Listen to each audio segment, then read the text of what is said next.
Welcome to Fanfic Nation, where worlds collide, heroes challenge fate, and what if forges new legends.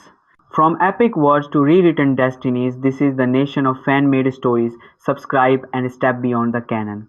This novel is written by JD 787. Debtor the Night's Watch, buyer and creditor Jaime Lannister. Purchase amount 200 gold dragons, date year 298 of the Aegon calendar. Tyrion muttered aloud as he wrote, his quill moving steadily across the parchment. Soon he had filled most of the bond. Coincidentally, Jack, who had been sent on errands earlier, returned just in time, completing the 2 tasks Aegor had assigned him. Among the items Jack brought back was the official seal Tyrion and Aegor had ordered, allowing this first bond to be properly signed and finalized. These spaces on the back are for when you need to transfer the bond if you're ever short on funds, Tyrion explained. You can endorse it by nodding the transfer date, adding the signatures and fingerprints of both the original holder and the transferee, and then sell the bond to someone else.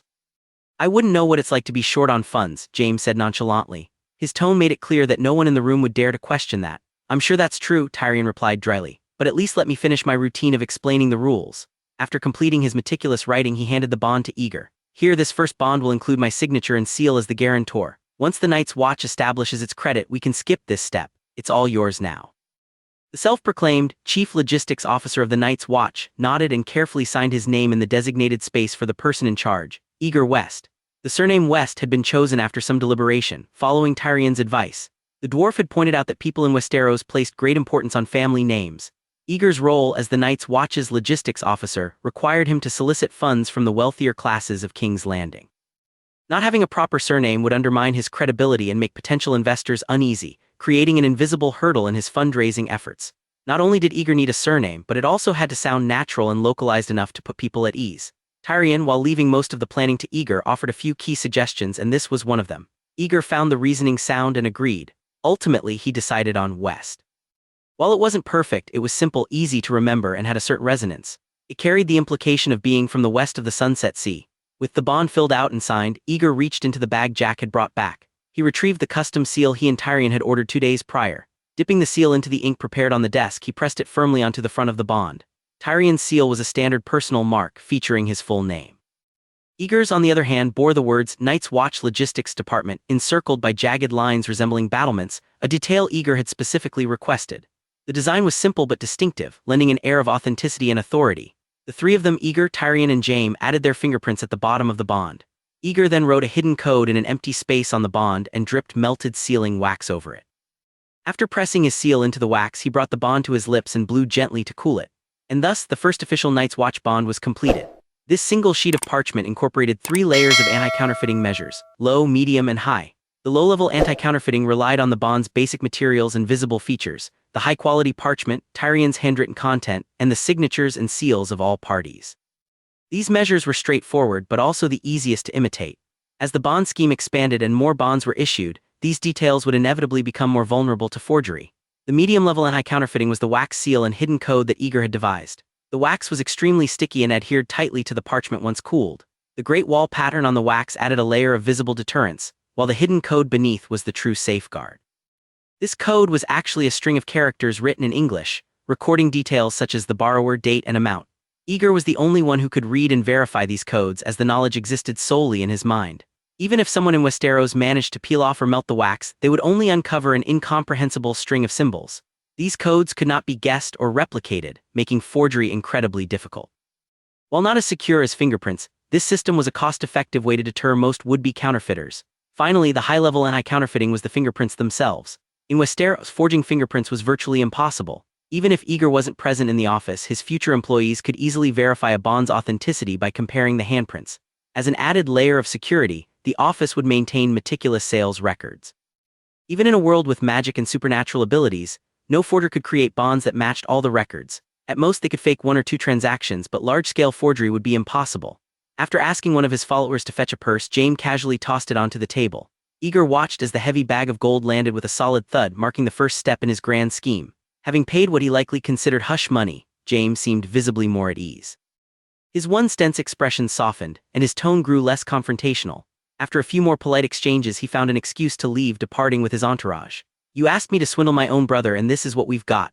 Well, your brother may support you unconditionally, but he's not the target audience I'm looking for, Aegor said, shaking his head. The Lannisters are far too rich. Growing up in an environment like that, James has no real concept of money. He even said himself that he doesn't know what it feels like to be short on cash. Sure, he came here and bought bonds because of you, but he won't recommend them to anyone else. What I need are people with some financial means but not so wealthy that they're detached from the value of money. I need people who are drawn to our bonds for the rate of return, who see the interest as enticing and who can bring in more buyers. What I need is a greedy person, not a donor. Do you get what I mean? I understand, Tyrion said, frowning as he reflected on it. I ran into James while I was returning to the city and brought him straight here. I didn't think it through. It's fine. At least we've secured an additional 200 gold dragons, 42,000 silver stags, 294,000 copper stars completely out of thin air. And it's the best kind of money, the kind we don't have to repay anytime soon, Aegor said. Opting not to press the issue too much with his partner and benefactor, instead he made a light joke only a numbers-savvy person could appreciate, then switched the topic. How did it go with the papermaking boy today? What were the results? Tyrion chuckled as he thought back to it. First of all, let me express my admiration. You're remarkably good at anticipating things. That young man does indeed make paper by crushing raw materials and soaking them in water. Fantastic. Aegor let out a relieved sigh, narrowing his eyes as he made an immediate decision. The original 1% monthly interest rate is too low. When you're convincing people to buy bonds, feel free to increase it based on the situation. I'll leave the specifics to your discretion. You want to raise it even further, it's already at 17% annually. If all we cared about was maintaining a stable cash flow, 17% would indeed be too high, Aegor thought, remembering how Madoff scammed Americans for 2 decades with a 10% return rate before collapsing. But our situation is different now. The invention of new paper is inevitable. As long as we handle it properly, what we're about to accomplish, the profits we'll generate will far exceed 17%. What are you even talking about? Arya suddenly interjected. She had been sitting quietly for a while, and now she burst out in frustration. She could understand every individual word the adults were saying, but not the meaning of their conversation as a whole. What came next wasn't something the girl could be privy to, so Aegor used a classic distraction tactic. He reached out and gently patted her head, ruffling her hair as he said with a smile, "That's enough for today. Go back with the guard who brought you here and I'll see you tomorrow. But it's still early." "I'll have nothing to do if I go back now." "You might have nothing to do, but your teacher is busy," Aegor replied with a hint of playfulness. "Be good and head back. Look through the clothes you brought from Winterfell and think about how to dress yourself. Come back tomorrow wearing something new and prettier and I'll tell you more stories about surviving in the wilderness." Fine," Arya said reluctantly. Aegor's attempt to connect with her was working. She genuinely wanted to impress her new swordsmanship teacher. His actions even reminded her of her half-brother Jon. She pouted slightly, sadness flickering in her eyes for a moment, but in the end she decided not to argue. "Then I'll go back, but you have to tell more stories tomorrow and the lesson can't be any shorter than today's." Arya left, leaving only Aegor and Tyrion in the room. Aegor glanced at Tyrion and asked, "How did you deal with the paper inventor?" "Well, it's a bit more complicated than you might think. The one experimenting with papermaking isn't just a single person but an entire family that makes a living weaving cloth. To be more specific, it's a pair of the youngest siblings in the family," Tyrion explained. The sister noticed that the cloth washer would leave behind small, paper-like residues after heavy use. That gave her the idea to soak a piece of cloth in water, steam and mash it, then dry it to create a complete sheet of paper. "What a remarkable woman," Aegor said, his interest piqued. "So she and her brother started experimenting with other materials to make paper." "Yes, but while they technically made something resembling paper, it's more like hardened cloth than actual paper. Honestly, the quality is so bad it wouldn't even be fit to wipe your arse. Beyond that, the cloth they used to make this paper is also needed to make clothes to support their family. They're barely scraping by as it is. Their family doesn't oppose their experiments, but they lack the resources to keep supporting them. In fact, when her brother tried to sell the concept to a paper merchant and asked for some investment to improve the process, he was flatly rejected. And in the end, well, that's how we stumbled upon them. So that's how it was. It wasn't that the working people in the world of ice and fire lacked intelligence, but that short-sighted resource holders suffocated innovation and invention.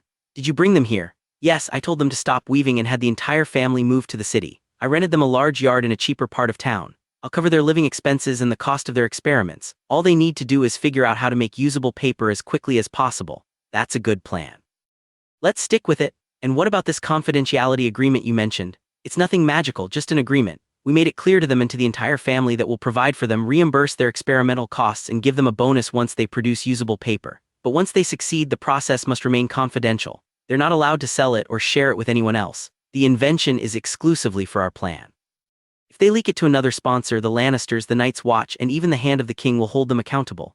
That sounds extreme. How exactly are you or the Night's Watch supposed to hold them accountable? As for the Hand of the King, I doubt he'd care about this. They're just commoners. Show them an official document signed and sealed by the Lord Commander of the Night's Watch, the Hand of the King, and you, a prominent figure, and that'll be enough to scare them, Aegor said with a shrug. This world really has no concept of patents, he thought. Of course, the best way to keep them loyal is to provide well for them so they don't get any second thoughts. First, supply them with the equipment and tools they need to make a batch of paper. Once we see the results, we can make more concrete plans. Understood, I'll leave it to you, Tyrion nodded. Aren't you going back to the inn tonight? It doesn't seem like there's much left to do here. There's still a few minor things to handle. Go on ahead, I'll be back later. Don't go to bed too early, we still need to discuss recruitment tonight. Got it, and don't forget you're in charge of managing the funds, take the money with you. Of course. After sending Arya, Tyrion, and their servants away, Aegor was alone in the Night's Watch office. By now it was almost dusk and he had an important task to handle after dark. While he lacked manpower, this was something he wouldn't entrust to anyone else, even if he had employees. It was still summer and the sun set slowly. Aegor waited patiently as the sky darkened, eating dinner at a small tavern near the garrison camp before returning to the office. He sat quietly for a while and at last the sky was pitch black. It was time. He left the office, locked the door like an ordinary merchant closing shop for the night and led his horse out. Mounting up, he set off toward the Albatross Inn. This part of King's Landing wasn't like Silk Street, where business continued after dark. There were no streetlights and the shops on both sides of the road were already shuttered. The streets were quiet, with barely a soul in sight. Aegor sat upright on his horse, tilting his head slightly to scan his surroundings. Confirming there were no people within sight or earshot, he reached into his bag. From it he pulled a rolled-up piece of paper, holding it at his side. He took a deep breath and released his grip. In the silence of the night, the rolled paper slipped from his hand, falling past the horse's flank. It rubbed against the horse's hair before landing on the cobblestone road, where it was kicked half a meter away by the horse's hind hoof. The paper rolled to a corner of the street and came to a stop, merging with the shadows. Its origins were now lost. Careful to avoid gold-cloaked patrols, Aegor deliberately took a long, winding route. Every few dozen meters, he dropped another small note, scattering them like a bomber dropping bombs. He repeated the process dozens of times until all the notes he had prepared the previous night were gone. The content of the notes was simple but explosive. Written in the tone of a young knight from the Vale, they told a story meant to shock anyone who read them. My name is Hugh, and I served as a squire to the late hand of the king, Jon Arryn, for many years. By the time anyone reads this note, I will be dead. A few months ago I accidentally discovered an affair between Lady Lysa Tully and Petyr Baelish, the Master of Coin. Lady Lysa threatened to have me executed if I told anyone, while Lord Baelish promised me endless wealth and glory if I stayed silent. Driven by a mix of fear and greed, I didn't report my findings to my lord until he suddenly fell ill and died. Lord Jon was old, so his illness seemed plausible. But as I observed more closely, I noticed Lady Lysa meeting with Baelish more frequently around the time of his death. I began to suspect that Littlefinger may have instructed Lady Lysa to poison her husband. I have no evidence. Though Baelish kept his promise and had me knighted, I cannot shake my unease. If my suspicions are correct, then someone like me, despite being raised to nobility, remains nothing more than an expendable pawn in the eyes of a man as powerful and cunning as Littlefinger.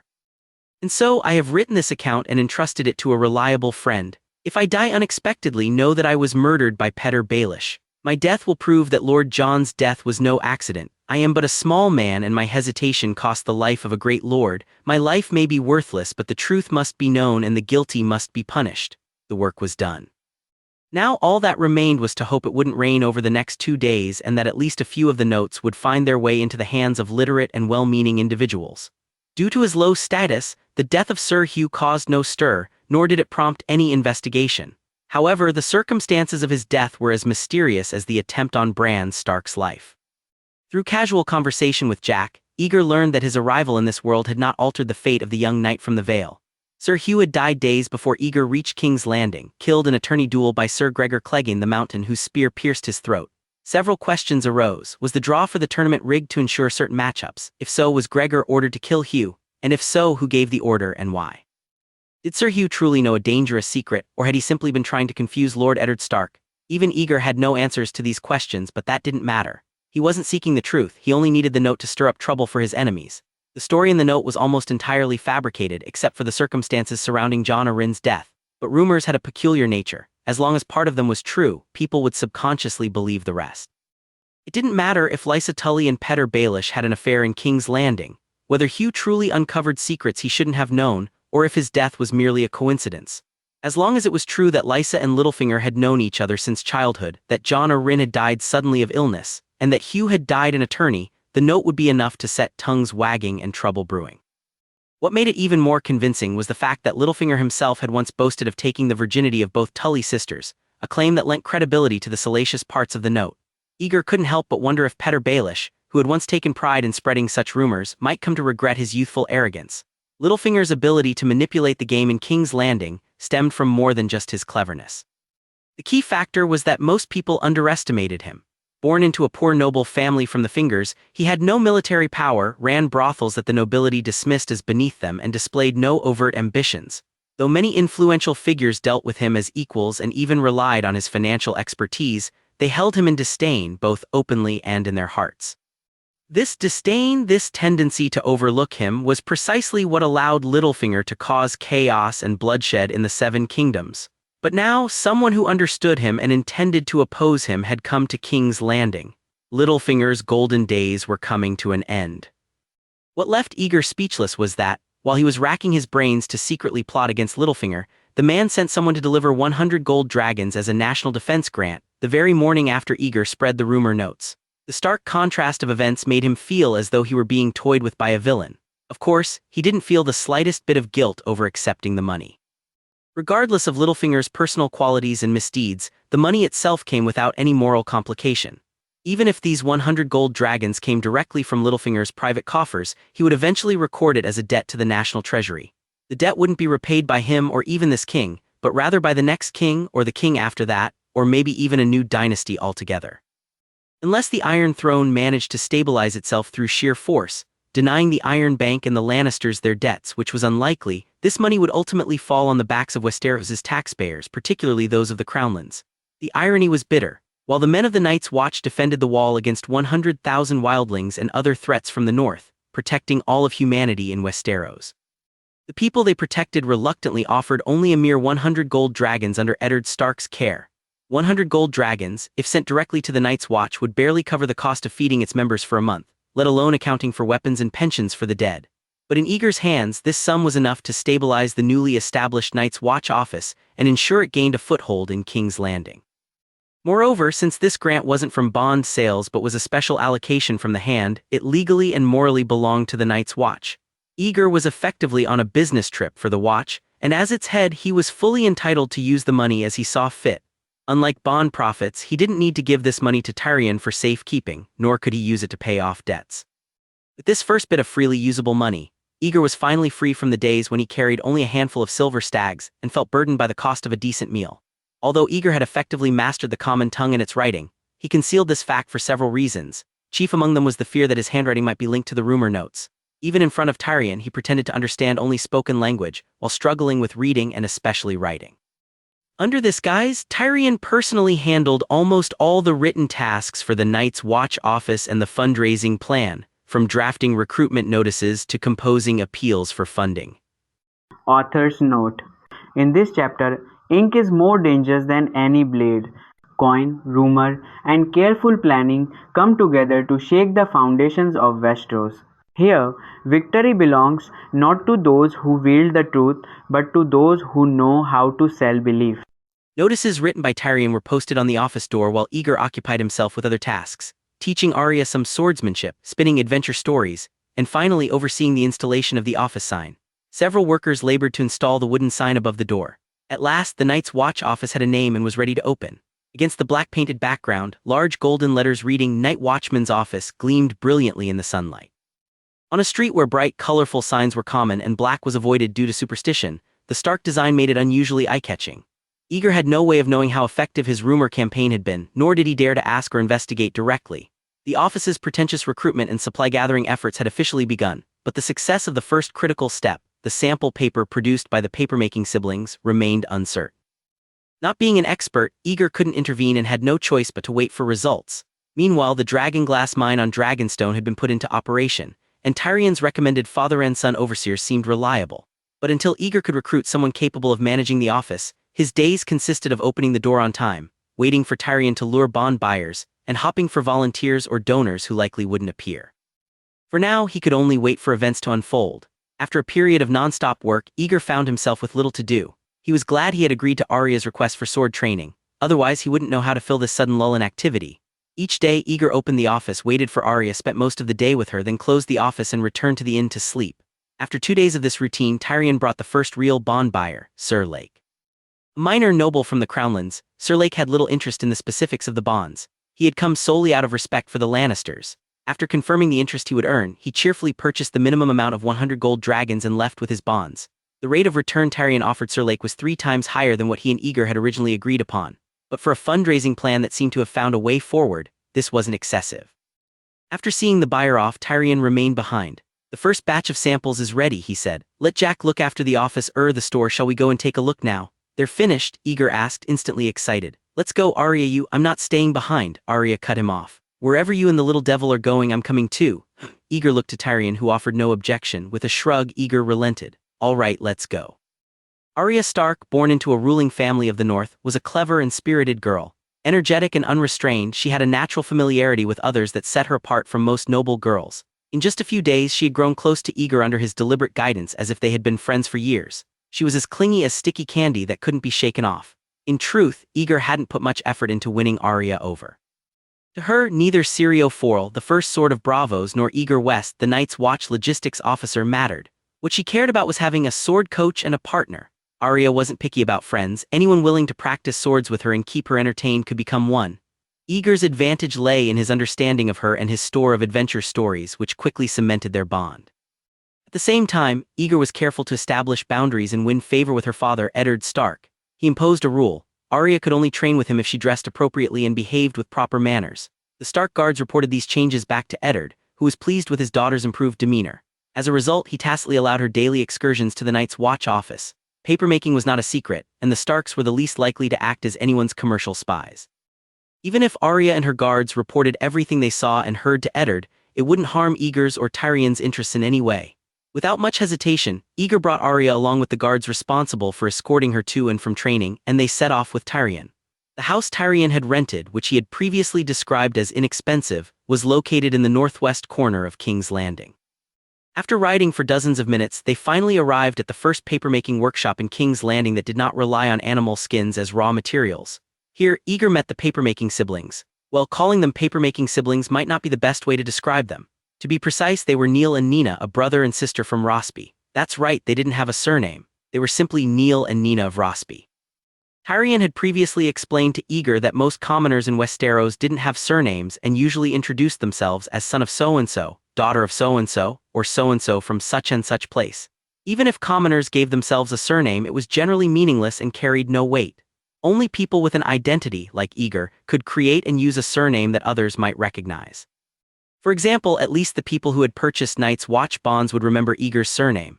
Neil looked rather plain. His height and build were similar to Aegor's, and it was clear from his frame that he hadn't gone hungry growing up. Nina, on the other hand, immediately caught Aegor's attention not because of her beauty but because of her eyes. Her eyes were crystal clear like a pristine spring. They sparkled with a lively light. For a moment, Aegor felt as though he had seen those eyes somewhere before. After some thought, he realized what they reminded him of. These were the eyes of someone who had been educated, seen a little of the world, and hadn't been beaten down by life's hardships. They were the eyes of someone whose curiosity and dreams were still intact, who still had hope for the future. Before his time travel, Aegor had been surrounded by people with this kind of light in their eyes. But since arriving in Westeros, this kind of look had become extremely rare. It was something he had only seen in high-ranking nobles like Tyrion and Arya, people free from the crushing weight of survival. In sharp contrast, most of the common folk had eyes dulled by hardship, a numb and vacant expression that reflected lives spent merely trying to survive. When someone spends every ounce of their strength just trying to stay alive with no hope for the future, that emptiness becomes visible in their gaze. It's no wonder people could tell at a glance whether someone was a noble or a commoner. It wasn't just their appearance, it was this light, this temperament. For a commoner in this world to have such a temperament was strange indeed. For a moment, Aegor even wondered if Nina might also be a reincarnator. But after finally tearing his gaze away, he noticed her youth. Petite, with fair skin and a face still carrying a hint of baby fat. This girl couldn't be more than a few years older than Arya. Sir, Nina's soft, clear voice snapped Aegor out of his thoughts. The first batch of samples you requested has been completed. At Lord Tyrion's instruction, we used the original method without making any changes. We're waiting for your feedback and guidance. Aegor nodded. As usual, he wanted to point out that he wasn't an adult, but after some thought, he decided it wasn't necessary. Very well, lead the way. Neil seemed to be the quiet type, so Nina took the lead, guiding the group through the workshop. As they walked, she explained the tools, equipment, and processes used for each step with clarity and fluency. After a full tour, they arrived at the final product. The girl, calm and composed throughout the tour, suddenly grew shy. Her voice wavered as she introduced the finished product. This is the paper we've made. We're trying to make it thinner and stronger. Is this supposed to be the original plant fiber paper? Aegor looked at the pile of unevenly thick sheets on the table and was momentarily speechless.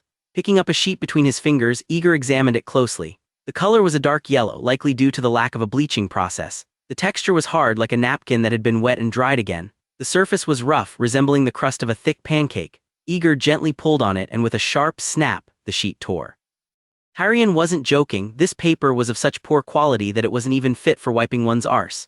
Nina's face flushed crimson. Despite her usual quick wit, she found herself tongue-tied. She could only stare at Aegor with nervous eyes, afraid that the boss behind the scenes Lord Tyrion had mentioned would be angry. Of course, Aegor wasn't angry. He had come to inspect an initial sample, not a perfect industrial product. This paper wasn't usable yet, but it was undeniably paper, and that was enough for now. This won't work, Aegor muttered to himself. Touring the workshop with Nina had brought back memories of inspecting projects on behalf of clients before his time travel, and as a leader, he naturally had to offer some guidance after the inspection. Though he knew next to nothing about papermaking, Aegor decided to try and help as much as he could. If he didn't understand the specifics, he could at least offer broad suggestions. As long as the direction was right, the craftsman could refine the details through experimentation. First, the uneven thickness must be due to issues in the soaking, boiling, or crushing stages. Those steps need to be more thorough. If you're short on manpower, try improving the equipment or using animal power. Don't worry about the cost, money is not a problem, Aegor began, finding his rhythm as he spoke. Problem solving, after all, required universal skills that could be applied to any field. Next, find a craftsman to weave mats with smoother, finer surfaces for scooping the pulp. Spread the crushed raw materials evenly in water, use a sieve to filter out coarse debris, and then scoop it out with the mat quickly, don't waste time. Yes, Nina said, her eyes sparkling as she nodded eagerly. As for the color, there are two ways to improve it. One is to use chemicals to bleach and decolorize the raw materials during processing. The other is to add dye in the final step to force it white. You can decide which method to use. It doesn't need to be pure white, but the color should at least be light and even enough to contrast clearly with the text. Aegor continued, the surface is too rough. For now, try polishing it during the drying step. Use smoother materials, but be careful not to grind it too thin or tear it. Press it lightly after it's half dry. How many people are in your family? Avoid hearing outsiders for now. If you need more help, come to me or Lord Tyrion. As I said, money is not a problem. Nina thought to herself, this boss is amazing. She nodded repeatedly, impressed not only by Aegor's advice but also by the confident way he gestured and emphasized, money is not a problem. Arya, who had been watching from the side, giggled. You really know a lot, master. Don't interrupt, Aegor said, ruffling his apprentice's hair before continuing. The biggest issue is that the paper isn't strong enough. That's a critical flaw. There's no easy fix for this, but try experimenting with different raw materials. If that doesn't work, yes, add paste or glue during the final step to strengthen it. Again, money is not a problem. Focus on producing usable paper first. Once that's done, we can think about reducing costs. Glue. Nina blinked, then clapped her hands. Why didn't I think of that? That could work. For a moment, silence fell over the workshop. Finally, Tyrion broke it. Anything else? That's all, Aegor said, satisfied with himself and the advice he'd given. Did you remember everything? Tyrion asked the siblings. Yes, we remember. Good, Tyrion said seriously. You heard what the boss said, money is not a problem. Work hard, and once you produce usable paper, you'll be rewarded. Oh, that reminds me, Aegor added. Once you've mass-produced usable paper, 1/10 of the paper mill's profits will belong to you and your sister. A gasp of disbelief echoed in the room, and even Tyrion turned to Aegor with a look of despair. Hey, we agreed in advance there would be rewards, but shouldn't such an important decision at least be discussed beforehand? Tyrion restrained himself from objecting outright and waited until they had left the house to confront Aegor. Brother, that's 1/10. I don't mind using some tricks to retain talent, but have you thought about how much we'll need to invest to expand that factory? You made no agreements and yet you promised them 1/10 right away. Gods know how much that 1/10 could be worth in the future. Even if Nina is a charming girl, there's no need for this. If you want a girl, I'll find you one tonight. Did you see how she looks at you with admiration? If you're willing to put in a little effort, she'll be yours in no time. No need to promise 1/10 of the profits on impulse. Nina is going to be my master's wife. Arya, who had only caught the second half of the conversation, looked utterly confused. But didn't the Night's Watch swear never to marry? What nonsense are you spouting now? Aegor snapped out of his self-congratulatory mood, realizing he may have gone a little overboard in his excitement. But the words had already been spoken and there was no taking them back. He repeatedly apologized to Tyrion and quickly explained, "Don't be so alarmed. It's just something I said. I haven't signed anything, so there's still room to negotiate. How about this? We'll amend what I said to apply only to the profits from this specific paper mill, the one we just saw. Any future expansions or related industrial chains won't be included. Also, the paper they produce will only be sold to our own printing factory for a set period, and we'll control the pricing and profit margins. Does that work? You plan to deliberately lower the price, but they aren't fools. They'll eventually look for another way to sell it," Tyrion said, though he begrudgingly accepted the compromise. "Fine, if it's limited to just this workshop, then even giving them half the profits wouldn't be too much. Let's settle it that way, actually. What's the harm in being a bit more generous? We're playing a financial game and the best way to succeed is to share profits with the key participants. When the paper mill grows, we can issue bonds to distribute dividends to the siblings. They'll get their rewards, but most of the money will still stay in our hands. Isn't that the best of both worlds? And what if people cash in those bonds for actual money? Of course we'll pay them. The most important thing in finance is maintaining credit. Don't worry about the occasional payout. As long as we keep enough capital in reserve, it'll be fine. Once our credit is solid, anyone who takes money out will eventually deposit it back, Aegor said. When the first batch of usable paper is ready, we'll start planning the factory's expansion. During that process, remember to involve wealthy families and merchants from King's Landing and the Crownlands. Don't try to hoard all the benefits. The Lannister name carries weight, sure, but even a strong dragon can't suppress a local snake. If you want to prevent others from stealing our business, the best way is to turn potential rivals into partners. A community of interest. Isn't this the 100th time you've said that? Do I look that stupid? Tyrion smirked, clearly in a good mood. To be honest, borrowing money and attracting investments for cooperative ventures are much more enticing than Night's Watch bonds, which have no backing. I'm starting to think we should launch another investment-based debt project. For Tyrion, a core member of House Lannister, this community of interests was just a matter of how much profit he could make. But for Aegor, it represented an opportunity to gradually integrate himself into the upper echelons of Westerosi society, claim a seat at their table, and earn influence and a voice in critical decisions. With Arya and her Stark guards present, Aegor and Tyrion were careful to change the subject whenever their conversation veered too close to sensitive matters. The small room over there is the printing facility I set up. Want to take a look? Let's go. The group visited Tyrion's so-called printing factory. Since the papermaking issue hadn't been resolved yet, the space was currently little more than a residence and workshop for 2 engravers. There, Aegor saw the printing plates for the Night's Watch bonds, as well as an engraving project for the 7-pointed star in progress. Have you contacted the church yet? Aegor asked. Not yet. If they refuse, I'll sell the books myself. Do you really think there's no market for cheap 7-pointed stars? That's absurd. Maybe, but what if the church declares that printed 7-pointed stars are sacrilegious and blasphemous? Pah, Tyrion spat on the ground. To hell with their piety. Worst case scenario, I'll give the High Septon a statue of the 7 made entirely of gold. I guarantee he'll change his tune. And if that doesn't work, well, if they cut off Tyrion Lannister's financial resources, they won't live to regret it. Yes, kill them and we can all go worship the old gods together, Arya cheered. You're a sly little rascal. Don't corrupt the child, Aegor scolded, rolling his eyes at Tyrion's mock ferocity. Just go ahead with the printing, I'll back you all the way. Joking aside, Aegor's concerns weren't unfounded. Flooding the market with printed copies of the 7-pointed star would likely increase the church's influence in the short term, but in the long run it would undermine the church's control over the people. The logic was simple. Currently only middle and high-ranking clergy had access to the 7-pointed star, while common missionaries and ordinary believers had to rely entirely on priests' interpretations. Once the printed version became widespread, literate individuals could read and interpret the text themselves, weakening the church's monopoly on doctrine.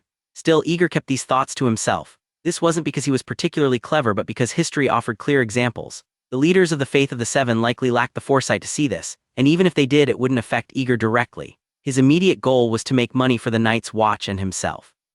Let King's Landing and the 7 Kingdoms deal with the fallout. Woodblock printing wasn't technically difficult, and Aegor didn't find an opportunity to impress anyone with another groundbreaking idea. He explained the principles of movable type printing to Tyrion and the engravers, but after some discussion they decided against it for now. Movable type required extensive material selection, skill, and expertise.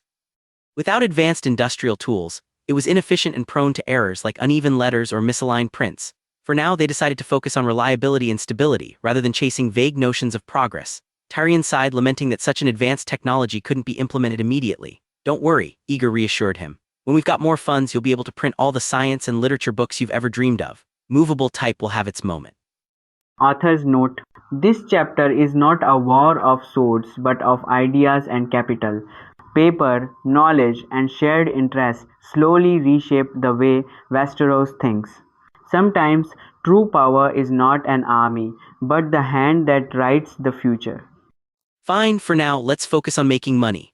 While the adults worked all day, Arya had a great time running around and broadening her horizons. As night fell, her guards urged her to return to the Red Keep. Reluctantly, Arya bid farewell to her master and Tyrion and followed her escort home. Aegor and Tyrion returned to the inn, handed their reins to the stable hands, and prepared to end the busy day. Inside, Jack was waiting for them in the lobby.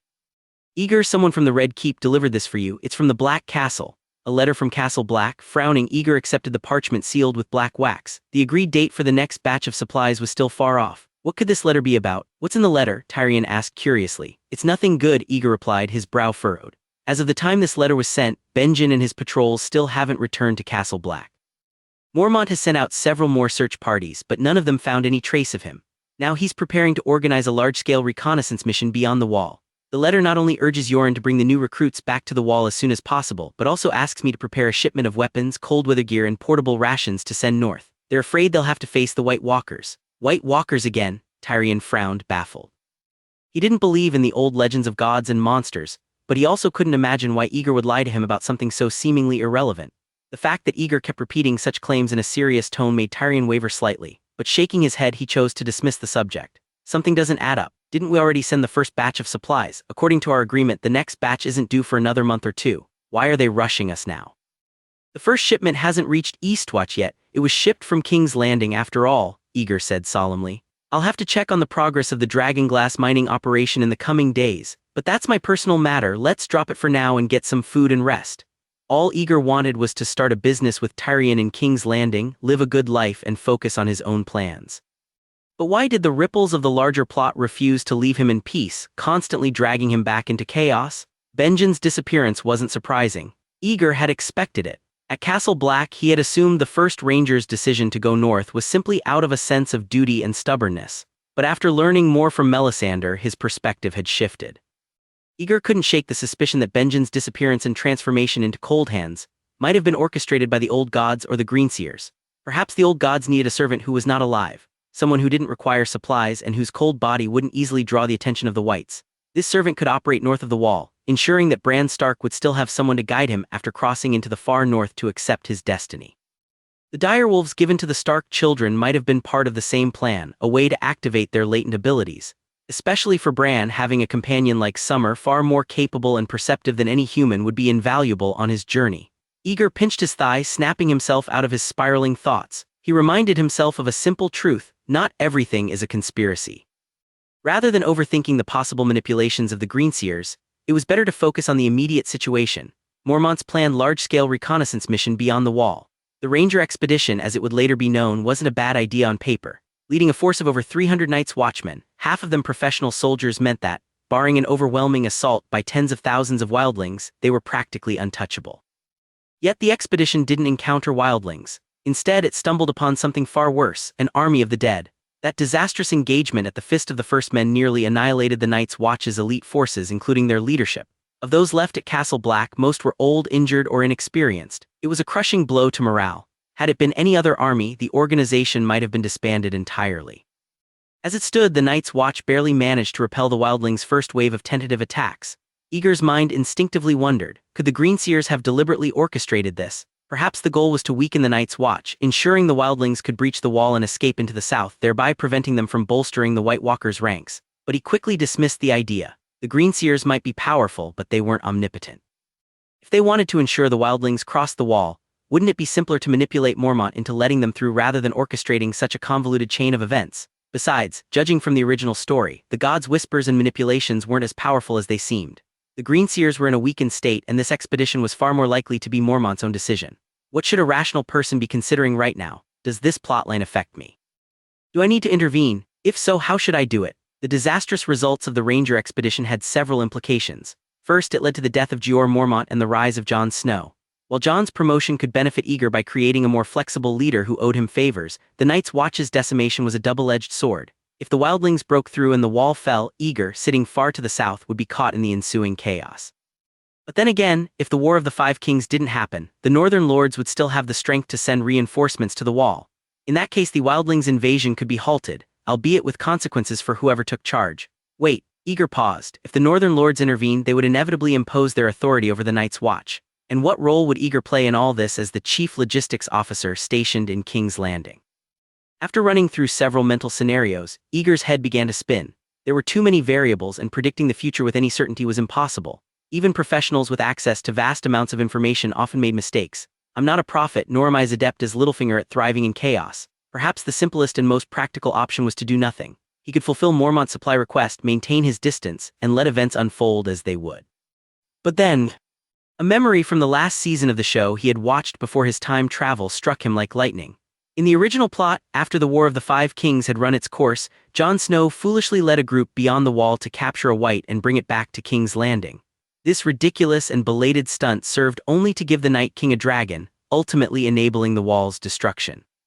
That had been the screenwriter's way of advancing the story and balancing the conflict between the living and the dead. But Aegor wasn't a screenwriter, he was a time traveler. He didn't care about making the story exciting. If it were up to him, he'd ensure the White Walkers were destroyed in their lairs before they could pose a threat, allowing him to live out his life in peace. What if, Aegor thought, at this crucial turning point, the Night's Watch captured a White and brought it south to King's Landing? What if they placed it before Robert Baratheon, who sat feasting in the Red Keep, oblivious to the gathering storm? What kind of explosive impact would that have? If he was already changing the plot, why stop now? Why not go big? It was impossible for Aegor to return to the Wall and personally oversee the mission to capture a White. So how could he remotely guide the Night's Watch to pull off such a daring feat without having any direct command authority? That was a question that required careful thought and planning. Fortunately, Mormont had written specifically to request more men and supplies, making it clear that the Lord Commander had no intention of launching the expedition immediately. Aegor still had some time to devise a plan. For now, he would set the matter aside and focus on the tasks at hand. Over dinner, Aegor passed along the instructions from the letter to Yoren. The old recruiter had been planning to enjoy a few more days in King's Landing with a pocket full of coin, but the sudden order to return north left him both shocked and disappointed.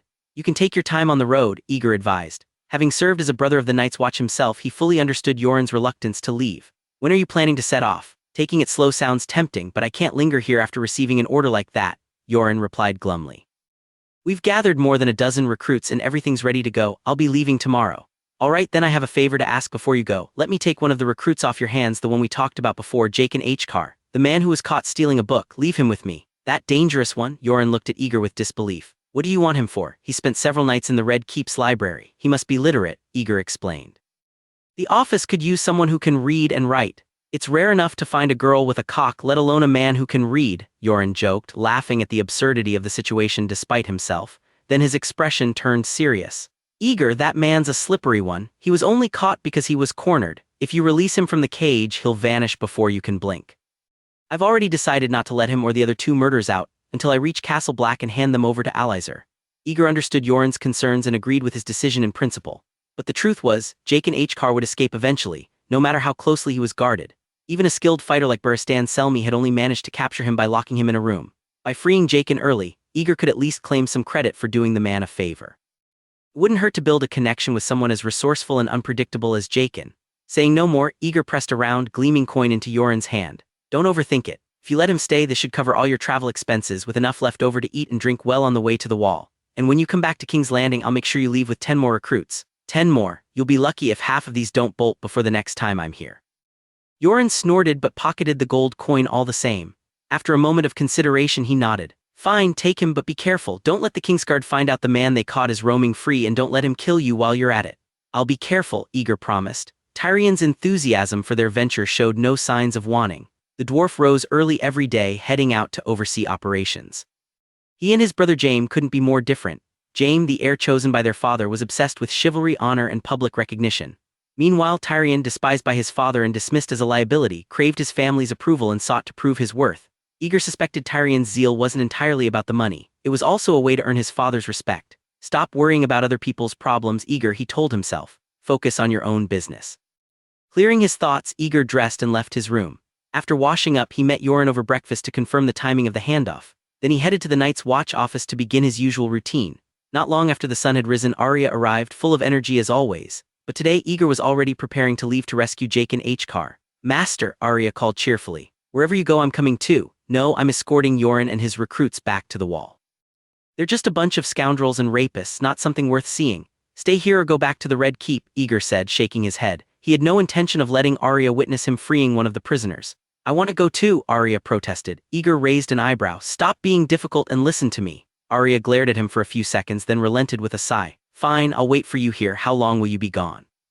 "I'll be back before sunset," Aegor reassured her, his tone softening. "Take care of the office while I'm gone, and I'll have a reward for you when I get back." "All right," Arya beamed. Satisfied, Aegor nodded. The first step in training Arya to follow instructions had gone smoothly. Humans, after all, were just animals, and compared to adults, children were even more instinct-driven. Smart animals were highly moldable.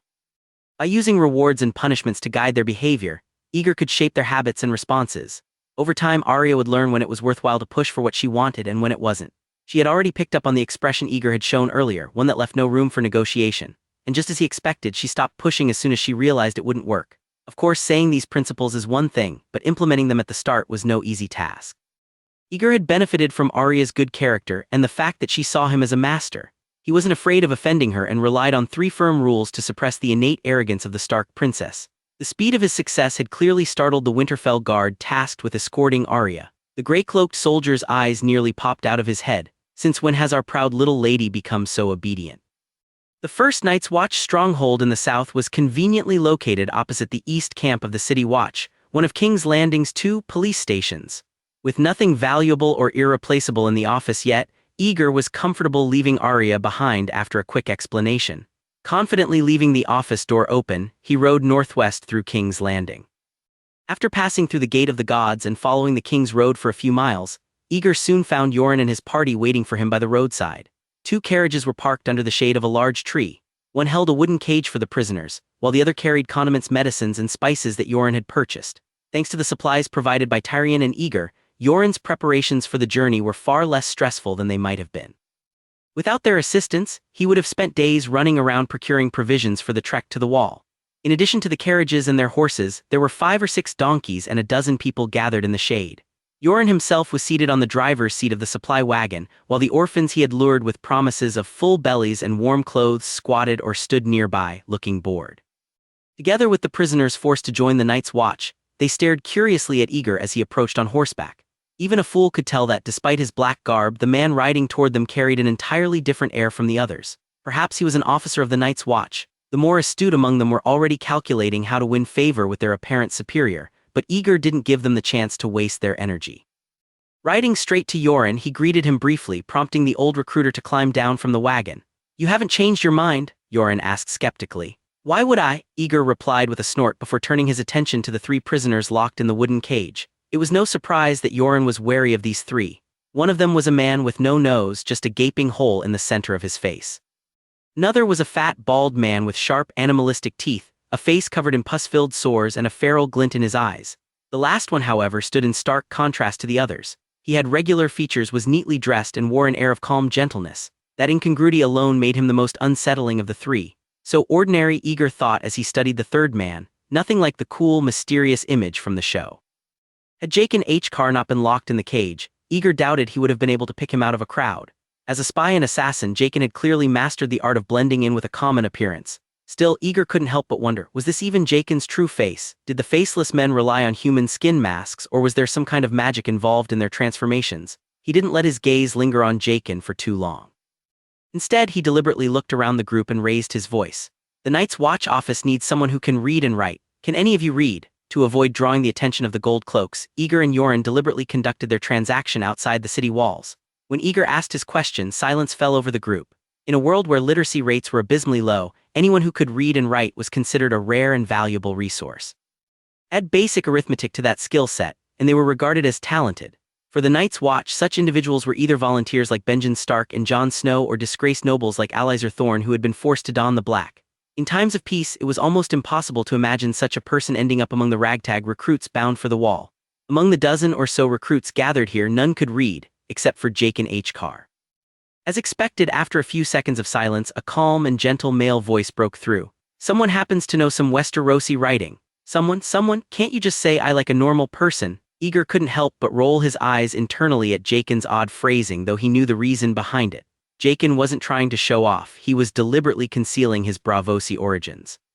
Disguised as a Loreth noble, he adhered to Loreth cultural norms where using I was considered vulgar. Instead, the upper class referred to themselves as someone.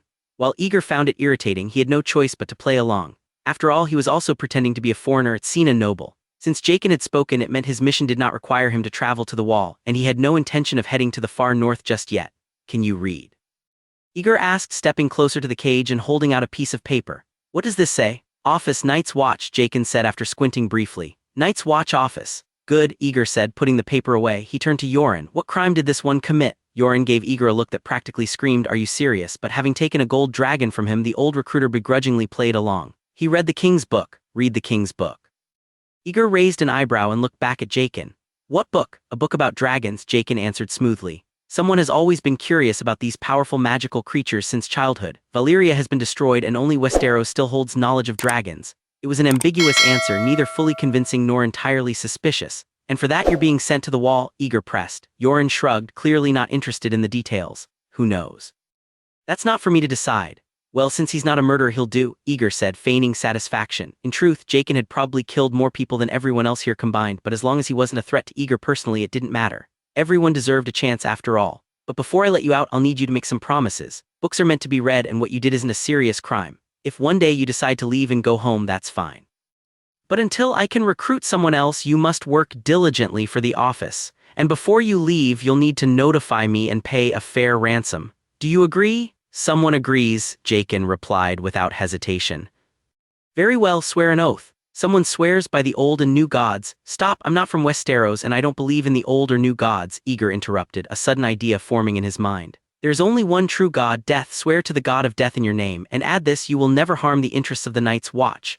Under Aegor's steady gaze, Jaqen hesitated briefly before speaking again. I, Jaqen Aegor, swear to the god of death that I will never harm the interests of the Night's Watch. Before I have to leave, I will serve the Night's Watch with all my heart and soul. I also promise to notify the Night's Watch and pay the ransom before I leave. Pay a ransom? What a cunning bastard. Yoren realized belatedly what was happening. Compared to the ransom he'll likely charge, that single gold dragon is nothing. While annoyed, Yoren reminded himself that the ransom wouldn't benefit him personally, so he kept his grumbling to himself. Aegor, meanwhile, noticed how Jaqen had carefully phrased his oath. Before I have to leave, it was as if Jaqen was already anticipating an unavoidable departure. For all Aegor knew, the faceless man could announce his departure that very evening, leave a small payment behind, and vanish without a trace. Author's note: quiet ambitions collide with ancient threats as whispers from the wall reach the south. While gold and plans shape the present, the shadow of the White Walkers reminds us that destiny does not wait.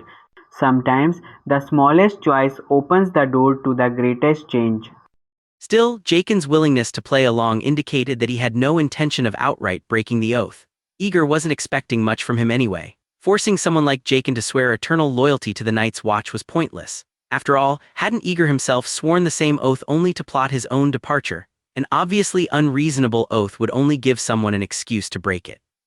For a skilled spy like Jaqen, changing his name and claiming Jaqen Aegor was dead would be enough to render any promise void.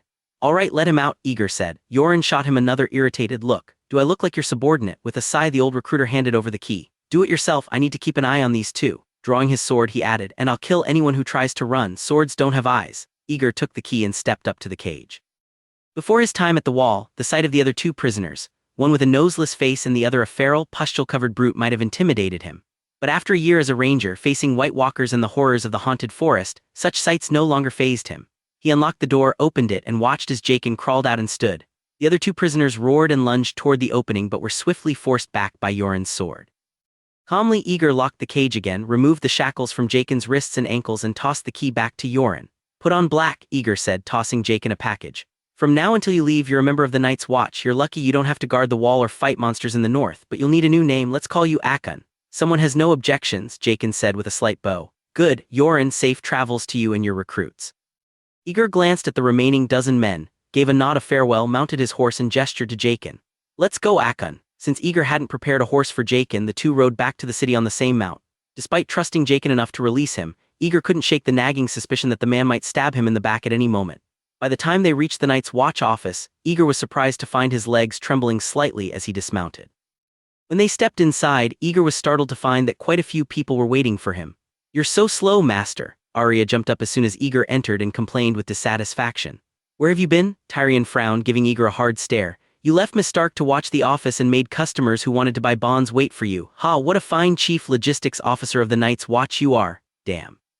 Aegor immediately realized the identity of the other two people in the room and quickly apologized. He had promised Tyrion he would stay in the office at all times but had broken that promise to secure Jaqen's release, nearly creating a disaster. That such a mistake happened at the very start of the Bond campaign was inexcusable even to himself. No wonder even the usually affable Tyrion sounded so sharp.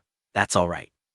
It was quite pleasant chatting with Miss Stark, said one of the men Tyrion had brought. He had only come to give face to the Lannisters, but unexpectedly meeting the daughter of the Hand of the Seven Kingdoms had turned out to be a stroke of luck. With the Stark family's position and influence, such an encounter was rare for someone from his station. Waiting a while had been worth it. This is Sir Lion Brune and this is Sir Roger Hogg, two noblemen from the Crownlands, Tyrion introduced them. Greetings, my lords, I apologize again for being late. Aegor greeted the two courteously and quickly straightened his clothes. Please come in. Making others wait while borrowing their money was never a wise move. If these two potential investors had expressed displeasure or walked away, Aegor could only have accepted it with a smile. Fortunately, Arya's presence had softened the situation. Both knights were polite, which gave Aegor a small sigh of relief. Spending time fostering a relationship with the youngest Stark was already proving to have unexpected benefits. Leaving Akon to guard the outer room, Aegor invited the guests into the inner office for a detailed discussion. After introducing the bond system and answering their questions, both knights purchased 100 gold dragons each. Once the signing and sealing procedures were completed, Aegor exchanged some polite conversation with them before personally escorting them out of the office. "I understand that you're busy," Tyrion said once the knights had left, "but if you're going to leave, you need to let me know ahead of time. Better yet, set a proper schedule. Tell me which days you'll be here without fail and which days I shouldn't bring anyone." "Is that too much to ask?" Aegor nodded quickly, knowing he was in the wrong. For several reasons, he couldn't delegate the signing of bonds to anyone else, but he also had to leave the office from time to time for other matters. After giving it some thought, he realized he needed to establish set workdays and rest days. "I've got some new ideas to discuss with you," Tyrion said, his tone softening. He wasn't one to dwell on mistakes. "You've seen that I can attract people. I know who has spare money and who's easy to persuade. But even with all that, they'll only buy the minimum 100 gold dragons. Without something tangible to show them, you can't expect them to invest more. Words and promises alone won't make them spend their fortunes."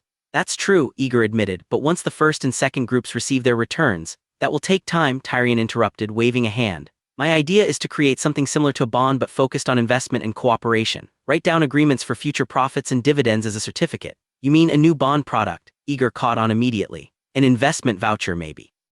"We calculate the funds needed to build an industrial chain, papermaking, printing, even bookstores, and use the voucher to represent a shareholder's stake in those ventures." "Exactly," Tyrion confirmed. "It would complement the bonds we're already selling. Bonds offer a low return and can be withdrawn at any time. Investment vouchers, on the other hand, would tie the principal to the venture. They might yield much higher returns, but the money would be locked in. Investors couldn't withdraw it, only transfer ownership to someone else. That way, we cater to two types of people: those with some spare money who need liquidity and those with significant wealth looking for long-term opportunities." "That's a great idea. Once the product is ready, we can create some high-quality samples to attract investors," Aegor agreed, but couldn't shake a vague sense of unease. "You'll handle the business side and operations, and I'll focus on the technical and creative aspects. I'll also visit Nina frequently to oversee their progress on papermaking improvements." "Good." Taking a deep breath, Aegor suddenly understood where his unease stemmed from. Everything was moving too fast. Initially, he had only intended to run a simple Ponzi scheme to establish himself. Now he was delving into financing and shares before even paying the first round of interest. Could someone like him, with his limited experience and resources, truly control the beast of capital? He wasn't confident, but there was no turning back now. Unless he chose to betray Tyrion, pocket the money, and flee across the narrow sea to live in obscurity, his only option was to push forward. This must be the mental journey every entrepreneur goes through, he thought grimly. Thankfully, he had the advantage of operating in an undeveloped market with almost no competition and had a resourceful Lannister as his partner. "Have you two finished talking yet? Are we practicing today or not?" Arya interrupted, clearly fed up. She hated discussions about bonds and shares. Aside from knowing they were related to money, she didn't understand a thing. What she did know was that she had spent the entire day waiting and doing nothing. Those two guys just now. They kept asking me questions, then they started asking if I was married or if I liked anyone. "It's none of their business." "Well, it is none of their business," Tyrion said with a laugh. The two knights he had brought in were relatively wealthy, but Arya Stark's status was far beyond their reach. Even if she were to marry, it would be to a powerful earl or marquis, not someone like them. Still, Tyrion couldn't fault their curiosity. "Your sister Sansa is already engaged to Prince Joffrey.